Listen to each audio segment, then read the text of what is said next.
Allez, allons-y. Allez, on va essayer de faire une Vous n'avez intervention plus guère de temps de parole, alors il faut accélérer. Hein. rafraîchissante. Je vais essayer de la faire rapide. Mais Voilà. vous allez voir, c'est rafraîchissant. Monsieur le maire, vous avez lancé il y a quelques années un plan pour requalifier notre littoral Oh, si ce n'était qu'un. et aménager nos espaces de baignade.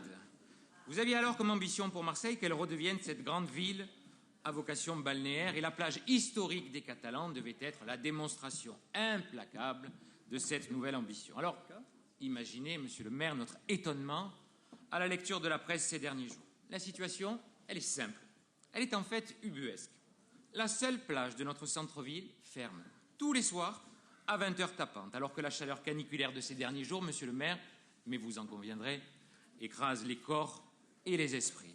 Alors que Marseille se veut une ville attractive, moderne, qu'elle souhaite accueillir toujours plus de touristes, on continue de se transformer en petit village dortoir dès que la nuit tombe. Barcelone le jour, Barcelonnette la nuit. Et il faut voir, monsieur le maire, ces Marseillais qui travaillent se précipiter à la sortie des bureaux pour, au final, ne profiter de la plage que quelques instants. Il faut imaginer, pendant les périodes de canicule, ces Marseillais qui étouffent dans leurs appartements et qui ne demandent, monsieur le maire, qu'à pouvoir sortir en famille ou entre amis. Votre argument, nous le connaissons, et votre majorité le partage. La sécurité et les nuisances sonores. Mais monsieur le maire, dans ce cas-là, il faut fermer les autoroutes, Sakakini, Lieto, le Prado, les voies de chemin de fer. Pourquoi pas tenter de faire taire les cigales et les grillons? Enfin, plus sérieusement, il paraît que nous aurions la plus grande police municipale de France et que nous dépensions des millions d'euros chaque année pour installer des médiateurs sur les plages. Est-ce vraiment insurmontable pour la deuxième ville de France que d'accompagner l'ouverture de quelques dizaines de mètres de plage? Parce qu'en réalité, monsieur le maire, même si vous faites nom de la tête, la plage des Catalans, ça n'est ni Copacabana, ni la dune du Pilat.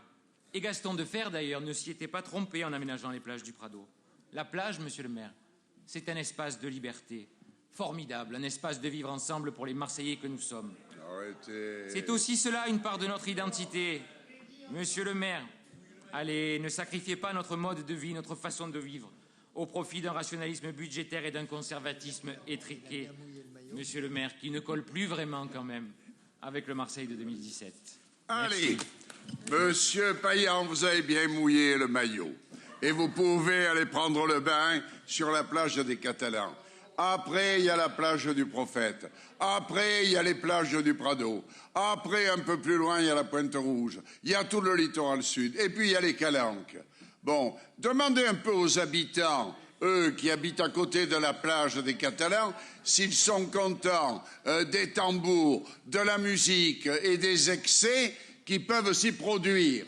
Eh bien non, nous pensons qu'à 20h, c'est correct de fermer la plage des Catalans. C'est comme après, s'il fait beau, là, vers le X mois de septembre, comme chaque année, on dira, mais pourquoi vous arrêtez? On arrête parce que la police nationale dit qu'elle assurera plus la sécurité et que malgré l'excellence de notre police municipale, nous n'y arrivons pas. Allez, vous avez fait démonstration aujourd'hui. La réponse est non, à moins que Madame Bernasconi n'ait pas le même avis que moi. Sinon, la réponse est non, claire et nette. On ne peut pas tout céder dans cette ville. Il faut de la discipline. Il faut un peu d'autorité. Voilà, et c'est clair.